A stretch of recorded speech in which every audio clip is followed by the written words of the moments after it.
Welcome to Demystifying Divinity with Joanna and Jenny. Hi, my name is Joanna. I channel messages from Spirit in order to help people remember who they are so they can embody their power. Hi, I'm Jenny. I use intuitive astrology to help people remember their blueprints and soul contracts. And together, we're demystifying divinity, one conversation at a time. Hello, everyone, and welcome into the latest episode of Demystifying Divinity with Joanna and Jenny. Joanna, how the heck are you doing?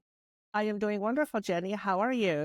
Very good. Our podcast is doing very well. We're so excited. We're getting great feedback. We would love to hear more as well. What do you want us to talk about? All that jazz. It has been fun. You agree?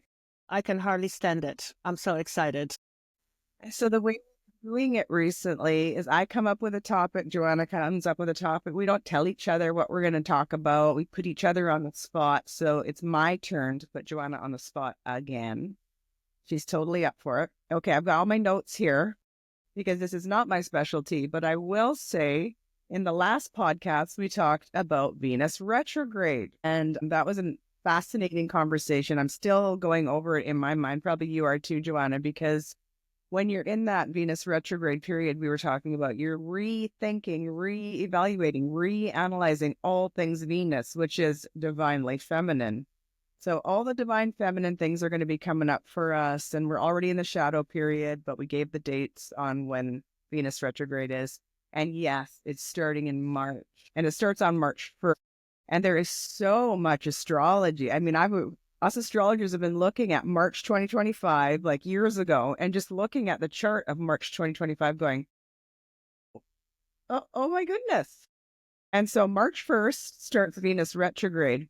But there's another fascinating date in March, and there's others, but we're not going to talk about that today, but we're going to talk about this topic today for March of 2025. And it's the date of March 1st, 2025.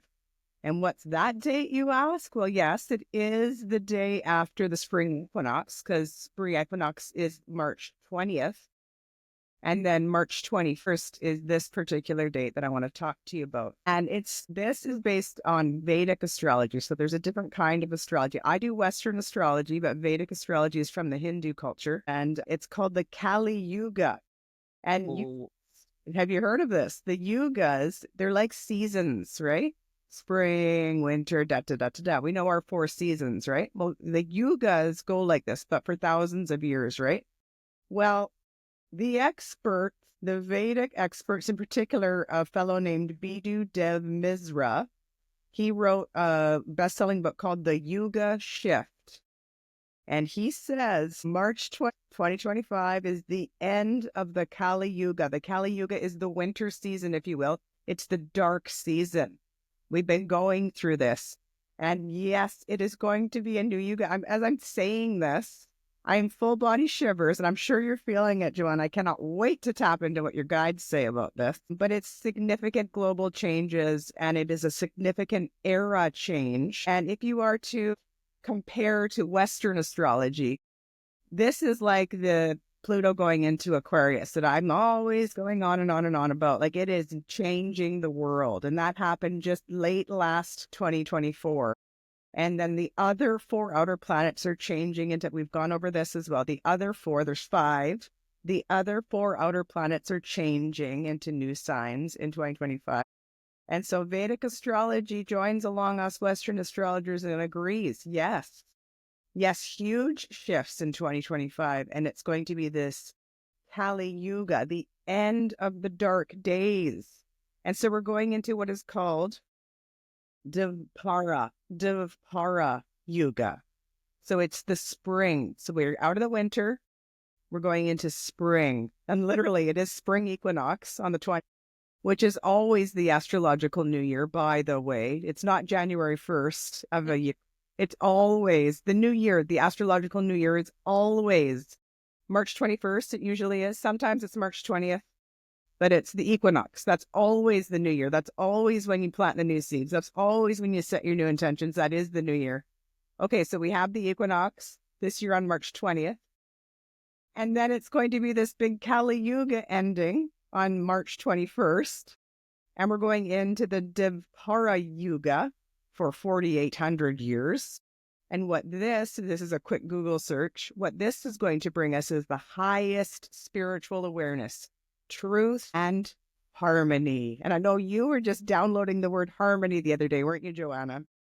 I was, and not only that, one of the dragons I work with, and she's on my skin.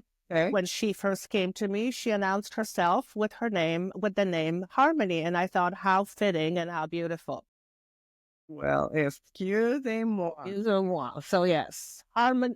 I this for about 5 minutes here, and I just, I'm writing notes, and I'm no Vedic astrology expert, but I have been hearing about this Yuga shift. I've been hearing about the end of the Kali Yuga.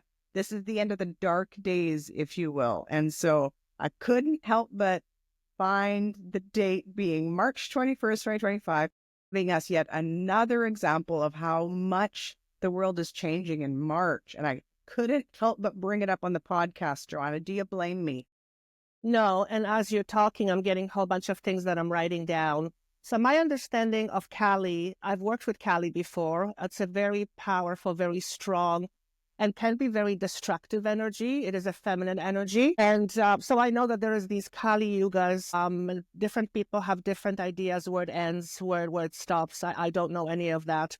I know it changes every few thousand years. Maybe, I don't know exactly what the number is. But when you were talking, the image I was getting is the image of a cleanup. So here is the metaphor. Let's say you bought a house, you bought a lot and there's a house on it, but the house is like really dingy. It's like, it's gotta go. So what you do is you basically demolish the house. So it's no longer a standing structure. It's now on the ground, rubble everywhere. And now it's time for us to clean up the rubble, to make room and make space to build something instead of the old house. So that's the image that I'm getting. On top of that is they're saying that Kali Yuga is a very destructive force, but it's not destructive for the sake of being destructive. It's destructive for the purpose of relinquishing or quote unquote destroying what is no longer serving so that new can be put in its place. So although it's very chaotic energy, at the end of that chaos lies a brand new beginning. So that's what I'm being shown. Does that make any sense? That is exactly what this particular author that is well known to be the expert on this is exactly what he says. The end of the Kali Yuga, March 21st, is going to bring significant global changes. So yes, in other words, lots of things are going to happen. The astrology that I do Western astrology, also suggests that there's going to be a lot of planetary changes. Mother Gaia is listening. She's part of this. Let's put it that way. Mm-hmm. And she takes no hostages is what I just got. Thank you. Thank you for chiming in. Okay. Thank you. So what this also does, it allows us to create new foundations and new structures. But in order to create new structures and new foundations, we have to get rid of the old structure and the old foundation. Because if we build anything on top of that is already weak or faulty, well, then we're not doing ourselves any favors, are we? Yeah. We are still creating something that is ultimately very unstable. And would you say that there's a lot of instability going on in the world right now? So much. Yes. So much. Yes. What this new Yuga is bringing us, this new Yuga shift is bringing us, is a spiritual awakening. And so when you awake, it is jarring. It's jarring. That's what this Yuga is bringing us. Harmony, yes, but it's a spiritual awakening. And if you even look at the word awakening, it is opening your eyes. Your eyes were closed and literally they are open now. And it can be shocking to actually literally see what is before you and to have to make some very big decisions and changes in order to customize yourself to the new world. I remember the very first time I became aware of this other reality that I was not consciously aware of. I knew it in my head, but it was not my experience. the very first time I had the experience of literally tapping to all that is, it was the scariest and the most profound experience of my life. The scariest because my ego got terrified because everything it knew up until this moment went to shit. And the thing I remember saying, my God, this changes everything. It was so much for me to experience. It's like I was tapping into this infinitely higher frequency, and it's like my body didn't quite know what to do with it because there was so much information coming in all at the same time. And my human part of me, my ego, was extremely confused because everything it has known and attached itself to up until this moment was gone and shattered. So I'm not saying that's going to happen to everybody or that everyone will have that experience, but this is essentially what happens when we go through quote unquote ego death. And I feel many people will be going through what we call an ego death. So let's talk about the ego death idea. What do you believe ego death is? What does it mean to you? Dark night of the soul. Yes. Yes, ma'am. And what does that mean? Yes. I've gone through several dark nights of the soul in this particular incarnation. Have you as well, Joanna? Oh my goodness, I'm still counting. And over. I think they're still coming. It's never over until we live this physical body. However, it does get easier, dare I say. Yes. So now when I'm going through a period of ego death, I can assimilate the information a lot easier and I understand what is happening. So even though it feels bloody uncomfortable, I know that at the end of that process is something fundamentally, immensely, beautifully new. I just know that. Now you know. But we have to go. So what I'm being guided to say is that when we go through this process of ego death, which essentially what it means according to my guidance is no longer identifying with the limiting aspects of who you are. So it's no longer identifying with your insecurities, with whatever that is. And that's our foundation.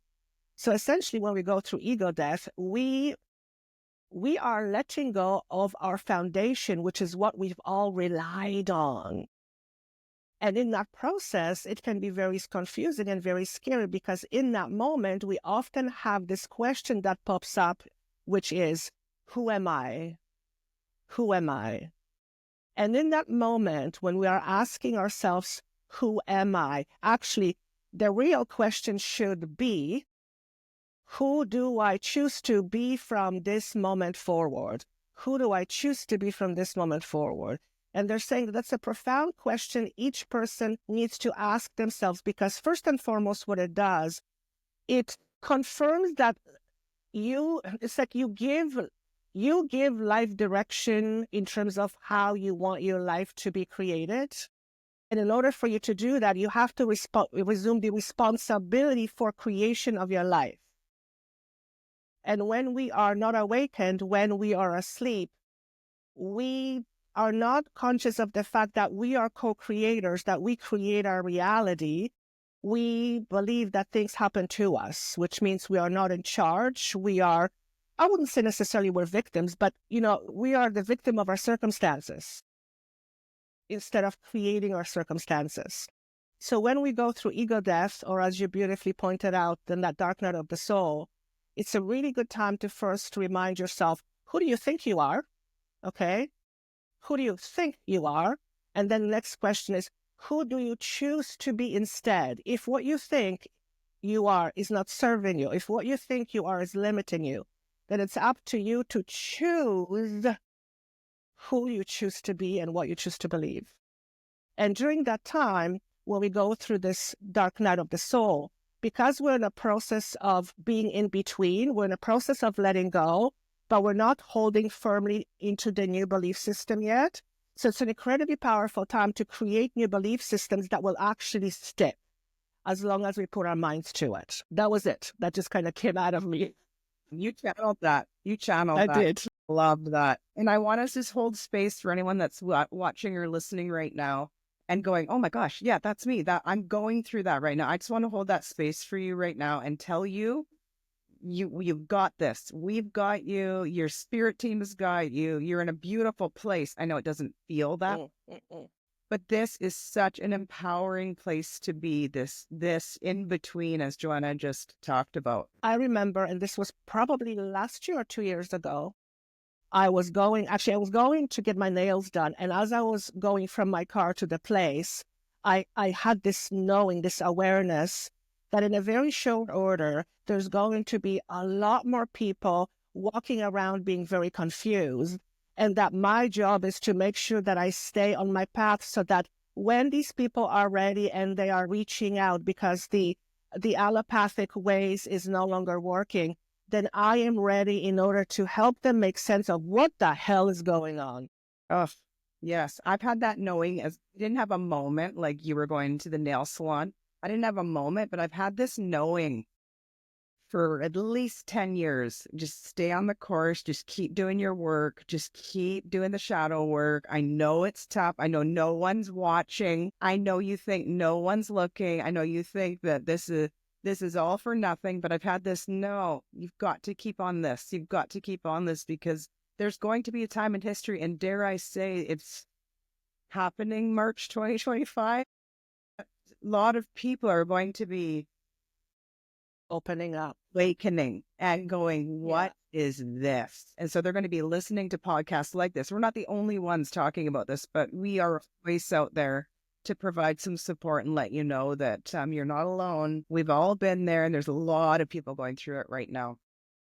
One of the things my guides really want me to put out there is that when this shift happens, and it happens, for some people it happens really strongly, for some people not as strongly, but everyone apparently is going through it. Some people will resist it, but that's a whole different show. What they're asking me to say is that during those times, you may often have a feeling or thought that you're going crazy. Yes.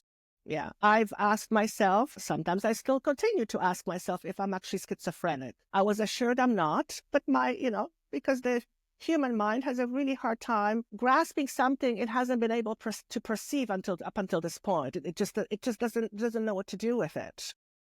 So it's a very vulnerable time. It can make you feel like you're really raw. It can certainly make you question your life, your relationships, your jobs, your friendships, what you eat, what you wear. It's because it's like your soul is coming up and saying, hey, it's time to create something new. Who do you want, right? But it does feel very wobbly. So anything that people can do to make it more palatable is to make sure to grounding, because it is a very ungrounding experience. When we are detaching from our foundation, that's very ungrounded. We need to pay extra attention to grounding ourselves. And this could be such a simple process. The way I ground is I visualize a white beam of light going through me all the way down to planet Earth, and I just feel myself as being this beam, and I feel grounded. But there's a zillion different ways to ground. Walking on the ground, stomping your feet, jumping up and down. Sometimes food can be grounding, but we have to be mindful of that as well. First thing they're saying is ground, ground, ground. Also, when we are grounded, we become much more clear in our heads, which means we can think more clearly. When we are ungrounded, we are in anxious state. When we are in anxious state, we almost always tend to default to fear, right? Because we're not feeling safe. So, and that whole experience of going through shadow ego death is it can feel very anxious because, think about it. Everything you've known up until this point and you've relied on, it's been your structure. Now it's falling down, and you're like, what's happening to me? What's happening to you is you are letting go of literally what's no longer serving you. Yes. In favor of something that is serving you. Now, if something is serving you, then that's absolutely fine. But if things are leaving your life and you're like, I don't want this to happen, the only thing that you can do really is just surrender to the process. Surrendering is hard. Surrendering is hard. Resistance is even harder. So we can surrender or we can resist. Why is resistance harder? Because we're doing the push and pull, push and pull, push and pull. So we're actually stuck, right? Does that make sense what I'm saying? Love it. Yeah, first of all, I just want to say a quick, if you're not familiar with Joanna's work, and when she says the word schizophrenic, it's because she literally is hearing her spirit team talking to her. She has this beautiful gift. And so that's what you're referring to. I don't want to put words in your mouth, but that's Yes, yes. And also seeing things I've never even thought about before, like dragons, blue beings, and happens. praying mantis. That's for another episode. But yes, We'll talk about it. yes. But yeah, that's what Joanna's talking about. And I think more and more gifts from all of us are going to be happening. And so that's what she's talking about. Like we might think we're going crazy, but really it's because it's opening up a whole new era. Like if you want to look at it this way with the Yuga shift, with Pluto going into Aquarius, there's so many different ways of looking at what is going on in this world. But a lot of us have been looking, whether we're astrologers or whatever we are, a lot of us have been looking at this particular time in history where people are waking up, awakening, changing. If you don't like the word awakening, if that's triggering for you, and then changing, there's change happening everywhere we're looking.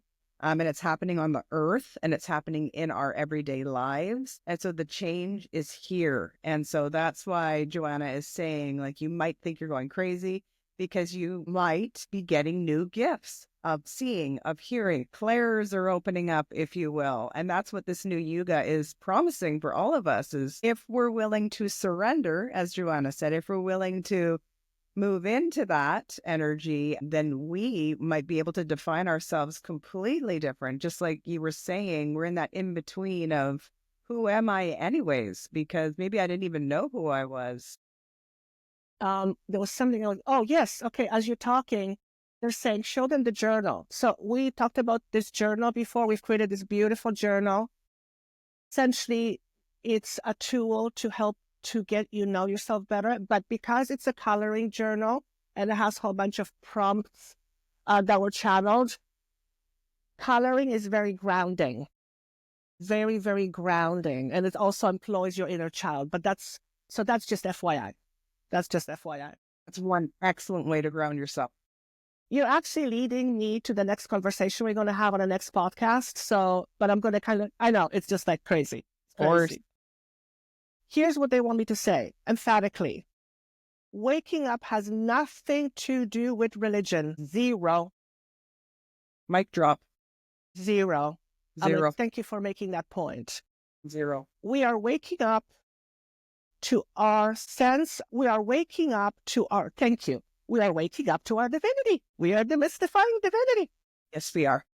To be awakened is to be in presence of your divinity, your presence of your divinity, which means you are it. Boom. That's it.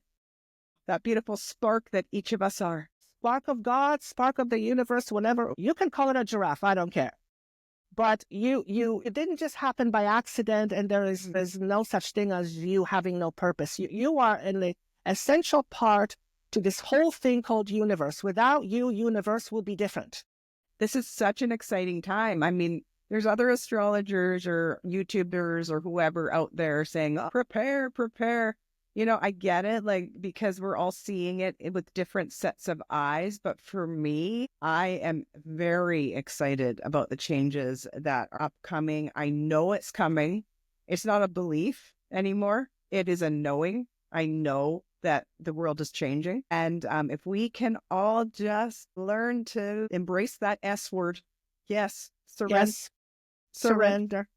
Yeah. Then I think it's going to be easier and, dare I say, enjoyable.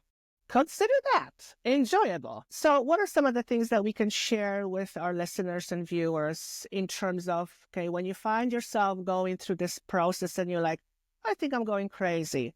There's millions of things you can do. Obviously, you're listening to this, so that might be helpful. Of course, you can reach us to work with us individually. We also do group work. What you're looking for is information. Information is free everywhere. It's just how to access this information. But most importantly, what do you do with information, right? Because we can give you a whole bunch of information, but if you don't apply to it, you're not going to know any difference. So a piece of information I want to share with people is grounding, okay? If you're going through a difficult period, and when I say, thank you, when I say difficult, I'm not suggesting something bad. You could be building a brand new house, but you first had to destroy the old house. I would say that's kind of difficult. But you know it's happening for a good cause, and you know that at the end of that exercise, you're going to have a beautiful brand new house. So think of it as you are literally recreating your own inner house. Beautiful. You know, so grounding, making sure we're hydrated. Of course, this goes without saying. Some sort of practice of meditation, mindfulness, because during this time, a lot of things are going to come up to the surface. Our job is to learn to be more of an observer. Doesn't mean not to enjoy, but to be more of an observer. And when we begin to experience being observer of our fears, we are literally realizing, wait a second, I am not my fear. I am not my limitation. What? Yes. Right? What would you suggest?